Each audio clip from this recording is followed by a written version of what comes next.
I have about 1 hour to do barn chores while my newborn takes his morning nap, but my mare's separation anxiety makes it impossible to leave her alone for more than about 20 minutes. And today we're going to help her with that.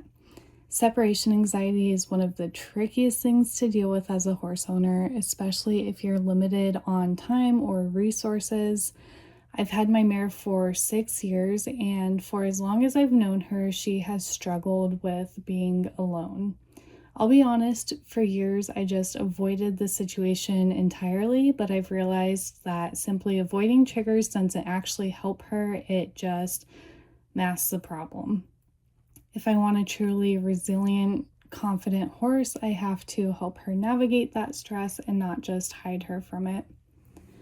As some background, she does have some severe trauma regarding being locked up and also not having enough food at times. And while it makes sense that she feels panic in the situation, I do believe in the possibility of helping her change her mind so that she feels safe, connected, and calm in the situation. With a new feeding routine that requires me to separate her, I finally have the perfect opportunity to stop avoiding and start helping her work through her separation anxiety. If you have a horse that's buddy sour or panics when left behind, hopefully our journey can help you too. You'll see that I do have Dickie in here with her. My original idea was to see if having a companion in here would help her with her separation anxiety, but it really makes no difference if he's in here or not with her. You'll see throughout the video that she just completely ignores him. He actually ended up being a good example of what a normal, regulated horse looks like, because if you watch him throughout the video, you'll notice he is peacefully eating the whole time, which is what I would eventually like Pave to learn how to do. One thing you can watch throughout the video is how often Dickie picks up his head to look around versus how often Pave does the same thing. Dickie will barely change positions while Pave will be all over the place with her head up, and it's like she's just on high alert most of the time. So I want to break down what's going on here and how I'm trying to help Pave feel less panicked and more calm. The root of the issue is that she doesn't like being locked up, and she also gets anxious when she's separated from Lammy the llama. This is only about her third time coming in to eat with this new routine, so this was very early on in her journey of going from panic to calm when I filmed this. Another factor going on is that she's very watchful and sensitive by nature, and in the front arena here, there's constantly people walking by with dogs, there's people going by on scooters, big trucks driving by, and all sorts of external noise and commotion going on. Even though I perceive it as peaceful and quiet up here, she obviously has a different experience. You'll notice that she takes a few bites and then she lifts her head up, she walks away from her food, and then she paces by the gate and trots around.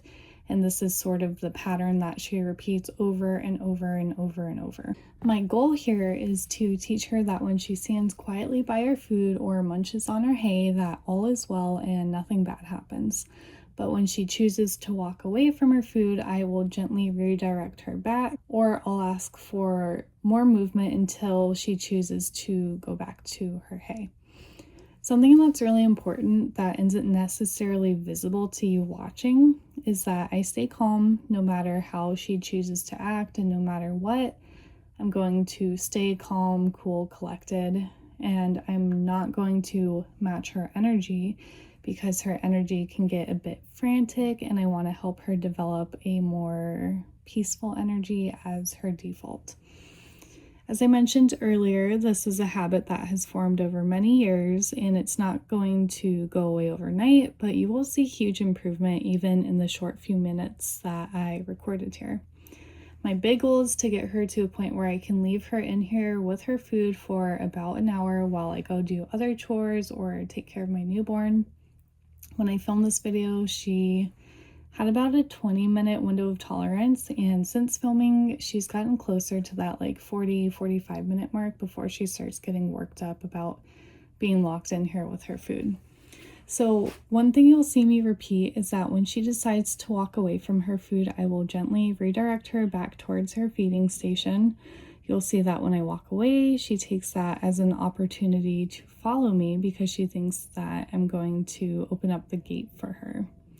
After a while, I started to ask her to trot on a circle around me, and then I will invite her to go back to her food.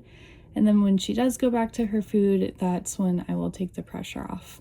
This was the method that I used throughout this video, but since filming, I've just realized that while this does help her in the moment, it is just a band-aid. I have to be standing in the arena with her at all times to redirect her, which is okay as a temporary solution, but long term, I have to figure out how to help her feel regulated enough to be able to stand peacefully on her own for a little while.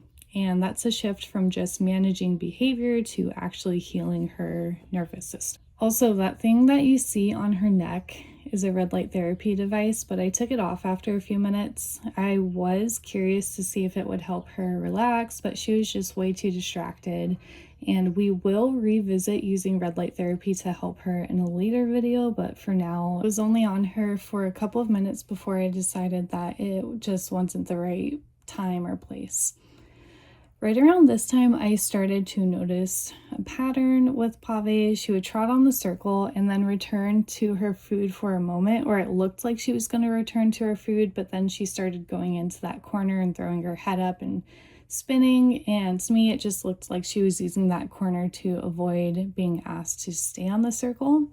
So when I picked up on that, I asked her to move out of the corner, and you can see that ramped things up because she started cantering and crossfiring because the movement is just so frantic and unorganized, and she was all over the place here. She was changing directions and she was just getting really worked up. So my goal was to get her to stick to moving in one direction and also get her focus back to me. Over the years, she has learned that when I take a step back, that's her invitation to stop and come to me. And she did eventually take me up on that invite, even though you can see how tense she still is. And right here, it's kind of hard to see because she's off screen, but she was trying to push through me and change directions again. So that's why I put my arms up. And she takes off with a little bit of a trot, but quickly decides to turn towards me instead of moving out again. I ask her here to take a couple more. Oh, yeah. I ask her here to move out a couple more times because what I'm looking for is more of a genuine connection with her where she's actually relaxed and wanting to reconnect. And you can tell the difference when her head is lowered, her eyes are softened versus at first when her head is still high and she still has quite a bit of tension in her face. Here, I want to get her unconditioned to heading towards the gate when she hears it squeaking, so I start fiddling with the gate handle, and I do this often to help her learn that hearing the gate does not always equal leaving. I was really impressed with her by the end of this session. I could tell that she genuinely was trying to find a more calm and relaxed moment, and I ended the session with asking her to follow me to the middle of the arena and then to the gate. And I was actually surprised that when I invited her to leave, she stood there with the gate open for a moment. And the reason that this is a big deal is because in the past, she would get really frantic and just gallop away as soon as she had the chance. So it's a huge improvement to see her settle down, even though she has the opportunity to leave. She is obviously aware that I'm holding a whip, but knowing her, if she genuinely wanted to run away and leave, she would absolutely do it no matter if I was holding a stick or not.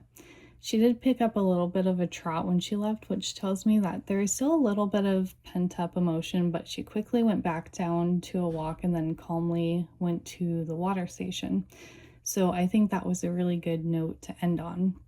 If you enjoyed this video and you want to see updates with our separation anxiety journey, then subscribe to my channel and give this video a thumbs up. And let me know, does your horse struggle more with being locked up or being away from their buddy? Let me know in the comments, and I will see you next week.